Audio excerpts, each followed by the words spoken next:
I invite you to review the battle map as of the morning of May 27th. Subscribe to us, leave your likes, and write your comments. And what I'll start with is a greeting, because yesterday, the President of Ukraine signed the relevant decree, which now establishes May 27th as the Day of Special Operations Forces in Ukraine. The SOF are those wolves who go deep, deep behind enemy lines and they'll tear out the enemy's throat. That's what the Special Operations Forces do. Exceptionally brave warriors, an extremely elite branch of the military, which in Ukraine during the time of the war, not just the full-scale invasion, but the war in general since 2014, since their inception, have proven that they are probably the best special forces in the world. Accordingly, yesterday, the president, as I mentioned, signed the relevant decree that moves the celebration day of the Special Operations Forces to May 27th. As I understand it, that means today is exactly that date, exactly that day. And I congratulate our wolves, the SSO Wolf Pack, on this occasion. So, friends, before we move on to the front lines, let's talk about some other trends that are emerging. The enemy has used more than 900 drones as well as cruise missiles and ballistic missiles to attack our country's territory over the past 3 days. The results of last night are not even known yet, but that will add even more. So in just a few days, the enemy has essentially used 1,000 drones against Ukrainian territory. This is simply an incredible strike. I think that nowhere else in the world can anyone even imagine what it means to have 1,000 kamikaze attack drones descending on your land. How to fight against them, what to do about them. I think that in reality, most people have no idea at all. We do have some mechanisms to counter them of our own production. These are drones, actually anti-drones, or more accurately, anti-aircraft drones. Anti-aircraft drones that shoot down Shaheds, and not only Shaheds, but any other drones that the Russians have copied from Iranian types of UAVs. These are Gerber drones, these are geranium drones, these are parody drones and things like that. Well, these are their own new variations after the Iranian drones. So with our anti-aircraft drones, these can be shot down. And yesterday, the president announced that the funding program specifically for anti-aircraft drones will be expanded in Ukraine, just like the funding programs for the development of a real, fully fledged, domestically produced Ukrainian ballistic missile in order to strike at the locations of enemy production and enemy troops. Ukrainian ballistic capabilities are a fundamentally important aspect because we cannot remain in such an unequal, disproportionate distribution of capabilities compared to the Russian Federation. Ukrainian long-range drones are indeed now penetrating very deep into the enemy's rear, and even 2,000 kilometers is no longer a problem for them. But we lack those means that would be powerful in terms of their warhead, and those that Russian air defense would not be able to shoot down with a probability of 99.9%. This is exactly about ballistics. In fact, almost no European country has the capability to produce its own ballistic missiles. I am pleased that yesterday Friedrich Merz, the Chancellor of Germany, stated that he would support, in particular, Ukrainian production, and that yesterday more than, almost €500,000 were allocated by Sweden to support the Ukrainian defense industrial sector. Allocated in the context of enabling the Ukrainian defense industry to operate according to the so-called Danish model, where foreign governments finance the production of weapons in Ukraine so that Ukraine can arm itself and destroy the enemy both on its own territory and on the enemy's territory. Because yesterday, the second statement made by Merz was not only about their intention to support Ukrainian missile programs. Who knows, perhaps this will even include a ballistic missile program. But Friedrich Merz also stated that supposedly the restrictions on Ukraine's use of German long-range weaponry against the territory of the Russian Federation have been lifted. However, after his statement, other German politicians followed up with their own comments, supposedly denying this or saying that there is still no consensus regarding whether Ukraine can use German weapons on Russian soil. Nevertheless, this seems like a hint from Merz that we will receive the Taurus cruise missiles. These are long-range missiles with a range of at least 500 kilometers, and we're talking about a quantity of 100 to 150 units. This is a good expansion of our capabilities. The only question will be from which platforms, from which carriers, from which aircraft we will use them. The F-16s are not intended for this purpose, although, by the way, just yesterday there was another good piece of international news about the F-16s from the Netherlands, namely that the final F-16 in the aid package for Ukraine has been delivered to us, because in total the Netherlands had promised to transfer 24 fighter jets. So in fact, yesterday they finalized this transfer via Belgium after checking all the systems to ensure readiness for delivery to Ukraine. The F-16s that were sent yesterday from the airbase in the Netherlands will then be sent on to Ukraine. We also received 24 units from Belgium. We also received some from Denmark.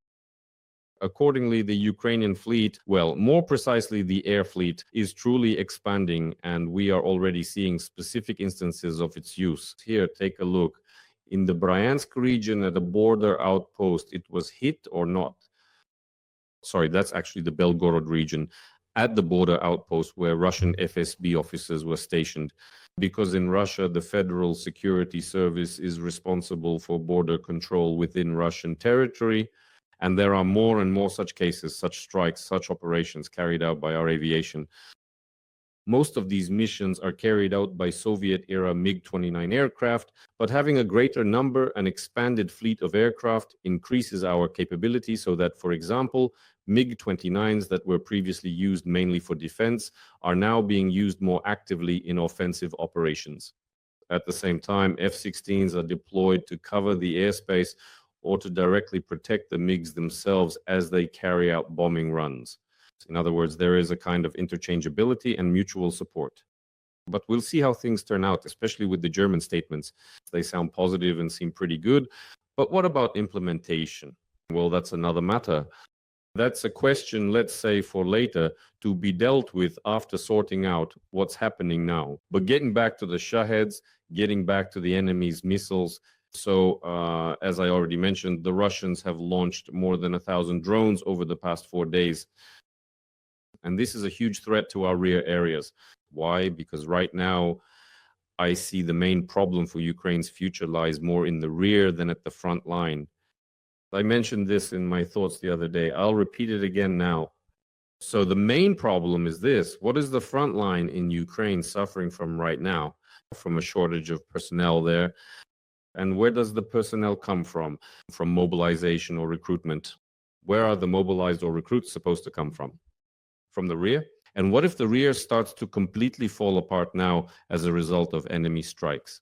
If as a result of these strikes, we start to feel like, let's just surrender, lay down our arms, and similar things, that will be a very negative trend, which will eventually affect the front line as well. That's why the rear must not falter under any circumstances. And right now, this is a huge challenge for us, how to ensure that the rear does not falter, that it does not give way under the pressure of hundreds of Russian Shaheds that will be directly striking our energy infrastructure. In addition to military infrastructure, of course, and aside from military industrial production, they will target the energy sector. They will continue to carry out terrorist strikes, just as Russia has been doing every single day of the attacks, every single time. Shaheds, cruise missiles, or ballistic missiles land on residential buildings with Ukrainians inside. And how can we defend against this? Ukraine is powerless to do this alone, on its own. Even though we are going to scale up this anti-aircraft drone program, we still desperately need help and support from our Western partners when it comes to air defense. Short-range air defense, medium-range air defense, and of course, the American Patriots, which are capable of shooting down ballistic missiles. That is the most important thing we need in this context. Ballistic missiles countering Shaheds, at least that much at the very least. That alone would already be quite significant help for us, because the enemy stops at nothing. He is a terrorist who, just look at how he is shelling, in fact, our civilian population. Now you will see a video and everything will become clear. The Russians are using Shaheds with cluster warheads specifically to inflict as much harm as possible on the civilian population. This is a video from people who were injured as a result of a Shahed strike. Watch it. Look, check this out. See over there on the corner of that building, those piles of debris? That's where the Shahed hit, right in the corner. But I was coming up to the fridge here, and I noticed there's a little hole here. And the hole goes all the way through. Here it is, and there's the bullet, a little fragment lying there, and that's how it got into the room. It made a few holes in the window. Turns out the Shahed was, damn it, a fragmentation one. Well, it did damage the window a bit, but that was from the explosion. That's how things are. The Shahed was a fragmentation one. So as you saw, it was probably at least 70 meters from the explosion site, and the fragments flew and hit this person's fridge. This person was actually very lucky that the fragment didn't hit anyone living in this apartment. This is the reality we face, the terrorist reality that the enemy is now using to intimidate the rear. We do have something to respond with, but of course we target military sites. Watch the next video with commentary from a soldier of the separate brigade of unmanned strike systems. The brigade is called Magyar's Birds, a well-known unit, probably the most famous in the context of drones in Ukraine. And here their pilot comments on his work in which a drone, attention, flew more than 40 kilometers deep into enemy territory. To be more precise, it was 42 kilometers. Magyar's Birds managed to fly almost all the way to Mariupol. Take a look and enjoy this video where our operators use a fiber-optic drone to hit enemy equipment right inside their hangars. Every voice matters. Join our community, support independent journalism and help us bring you the truth from Ukraine. Become a member of Ukraine Today. Join us now. Yes, inside the hangar. You have to fly in there right away and look. BEM, one tank, another kind of BREM, then a BMP, and then, well, a whole lot of equipment is just sitting there. When you see so much equipment, you just think, what should I do? What should I hit? It's like your brain just explodes. You want to burn everything in one strike and win the war by evening. But, well, yes, we picked the most valuable, the most vulnerable targets. It's really far away. I mean, we flew 1,042 kilometers almost, all the way to Mariupol. And we saw a hangar. We flew inside it. The BMP is standing. The tanks are standing. Yes, those ones. Damn. And bam, we hit one of them. Well, yeah, we don't have 1 billion of those means, so we hit it and couldn't go back a second time to see what happened because it's such a huge distance. It was a good hit. So yeah, the enemy kindly leaves us hangars that we can fly into. Fiber optics rules. Fiber optics rules. We have it too. This pilot flies up to 42 kilometers, almost reaching Mariupol.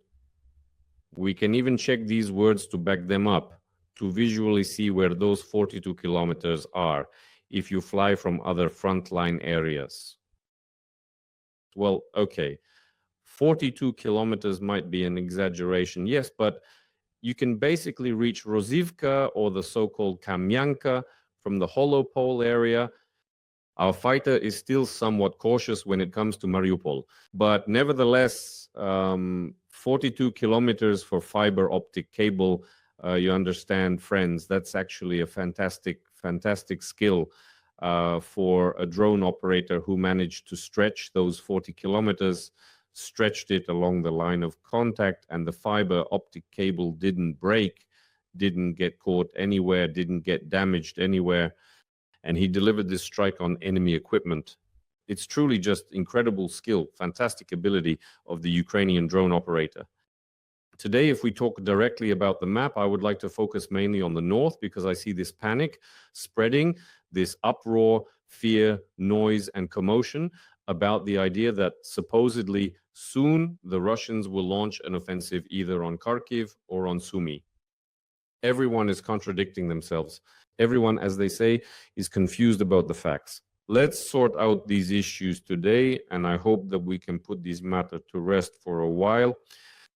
So, Sky News published quite a loud sensational statement, a sensational report, a sensational article claiming that supposedly a 50,000 strong elite group is already prepared to move on Kharkiv. This spread across many of our various media outlets without there actually being a sufficient grouping to support it. What is this 50,000 strong group? In reality, as it was retold, this whole story about 50,000 supposedly already advancing on Kharkiv is, to put it mildly, not exactly true. Why? Because Russia did not amass any 50,000 strong groups specifically intended to move toward Kharkiv. Sky News wrote that there was a group of about 50,000 troops concentrated by the enemy in the Sumy region, or more precisely in the area where the Sudzha operation of the armed forces of Ukraine was conducted. Supposedly there were 50,000 troops there. It is this very group that Sky News is actually writing about. The closest and, so to speak, most alarming place for a potential attack by this group, for some reason, the journalists decided to call the Kharkiv direction. That's the first point. Secondly, this group of 50,000 troops has already been partially dispersed. It's clear that the majority of them are operating in the Sumy direction. In addition, some of them, especially when we talk about drone units, were sent over there to Pokrovsk. Let's mark it with the letter P. They were redirected to Pokrovsk, especially the drone units. In fact, even now we can say more. In the Sumy direction, we don't have a 50,000 strong group, but rather 50,000 is just those who are ready to take part or are already taking part in offensive operations. But in reality, that's not so many, because near Pokrovsk at its peak, the number of enemy troops reached 150 to 200,000. The total combined number, according to observers such as the Information Resistance Group, reaches 75,000 troops. But of those, only about 50 to 60,000 can actually be used in direct attacks. Specifically, we are talking about the Sumy region, but out of this number, I'm not drawing very well. Let's highlight it with a circle instead. Out of this 50,000 troops, that's critically insufficient to pose dangers, threats, or to create full-fledged buffer zones, let alone advance towards Sumy. That's simply not possible. It doesn't work that way. Such a number of troops, especially with the tactics the Russians are using to try to achieve success. Let me just remind you, last year the Russians tried to advance on Vovchansk. That's in the north of the Kharkiv region. Here's Vovchansk. They created two such boils here. A 40,000 strong group was advancing here. A 40,000 strong group, which at most advanced 6 kilometers in the direction of Bohodukiv, for example, and in the direction of Vovchansk, advanced even less, 5.5, 6 kilometers, and in the direction of Liptsi, they also advanced about 7 kilometers. So about 7 and a bit Liptsi, on this axis, the Russians advanced 7 kilometers. That's it. That's the maximum that a 40,000 strong military group managed to achieve. Now we can compare this with the capabilities the Russians currently have in the Sumy direction. In fact, what we are observing here now with regarding the control or capture of the settlements, Novenke, Zhuravka, Vasilivka, and Basivka, I can't say, and I don't want to say that this is, the absolute maximum, but the Russians, well, they can still try to advance, for example, toward Bilovody, which is exactly what they're doing, toward Vodolahi, which is also exactly what they're doing. They're also advancing on Volodymyrivka in this direction. They're also advancing on Kostiantynivka in this direction, and they're also pressuring Loknya. But to consider that the Russians have any real capability here to reach Sumy, to create a full-fledged, very serious buffer zone, well, I wouldn't even come close to saying that, because the Russians simply don't have those capabilities. By the way, regarding those 4 settlements I mentioned, yesterday there was already an official acknowledgement from the head of the Sumy Regional Military Administration, Oleg Ryhorov, that the Russians do indeed control these settlements. Of course, by the way, in none of them, as well as in those settlements marked with arrows, which are the targets of attacks, has the population been evacuated. By the way, there are no people there, just as there are no significant, major, or broad chances for the Russians to achieve success in the north. For now, there are no such prospects, although local threats, of course, do exist. But most of all, I would not want us, in terms of information, to get distracted by discussing threats in the north or south, and in doing so, ignore the Donbass, because in my opinion, that's the needle of Koshey, so to speak. The main blow from the enemy will be directed at the Donbass. In this context, the Donbass is currently the most decisive location where the enemy is carrying out its attacks. Let me explain why. Because in the Donbass, the Russians, specifically in the direction of Pokrovsk, which is very clear on this map, we will understand the logic when I outline it like this, as I do day after day. This is how I outline the line as it was until recently. Recently, a bulge like this has appeared on this front line. This bulge extends beyond the Pokrovsk-Mirnohrad Kostiantynivka highway. What makes this performance dangerous? I've already talked about this more than once. Let me repeat once again. The bulge essentially splits our southern group centered in Pokrovsk and the northern group centered in Kramatorsk and Slovyansk into two parts.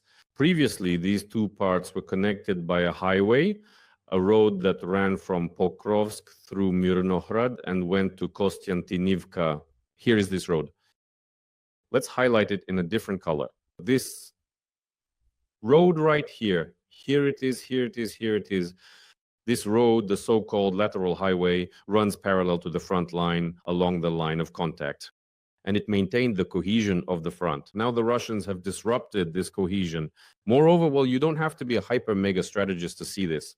You can simply open satellite maps and see where our logistics routes run and what the main logistics route is that replaces this road. Now, the settlement that serves as the main hub is obviously Dobropillia. I'm not revealing any big secrets here. The Russians are now trying to push toward Dobropillia in this direction, because if you even zoom out on the maps, anyone can go and see this for themselves. So from Pokrovsk to Dobropillia and from Dobropillia to Kramatorsk, there is a route that is currently, in fact, our main logistical artery. And the Russians are now trying to advance specifically in the direction of Dobropillia. They don't have ambitions to capture or occupy Dobropillia itself. Of course, in an ideal scenario, they would certainly want that. But their clear ambition is to bring it under their drone control in order to disrupt our logistics in this direction. That's why the situation in the Pokrovsk direction remains very difficult. And it is precisely the enemy's success in Donetsk that will determine whether there is a threat to the north or to the south, so to speak. Because if they expand the line of contact here, it means that more of our resources, more of our reserves will have to be deployed to this area. This means that these reserves will be withdrawn from other directions. And this means that the enemy will have opportunities in the north, in the south, or elsewhere. That is why Donetsk, as a strategically important direction for the enemy and the Donbass as a whole, is now decisive, all the more so because the enemy is pressing not only in the direction of Dobropillia, but also in the Toretsk direction. In fact, there is already information that their attacks are reaching right up to the outskirts of Yablunivka. Especially if we look from the direction of Oleksandropol and Novolenivka, then indeed, here it is right up to the outskirts of Yablunivka. And from Romanivka, which is actually occupied by the enemy, the advance is also now heading toward Yablunivka. But this line, Yablunivka, Kliban, Byk, does have certain advantages, certain reasons to believe that the enemy can be held back here. Why? Because of the landscape, Kliban-Bitska reservoir, the elevations, and in principle, the positions from which it's possible to channel the defense and force the enemy through combined firepower and joint efforts in this direction to at least stabilize the front here. Because what is happening here right now, well, as they say, it doesn't really fit the definition of a stabilized front.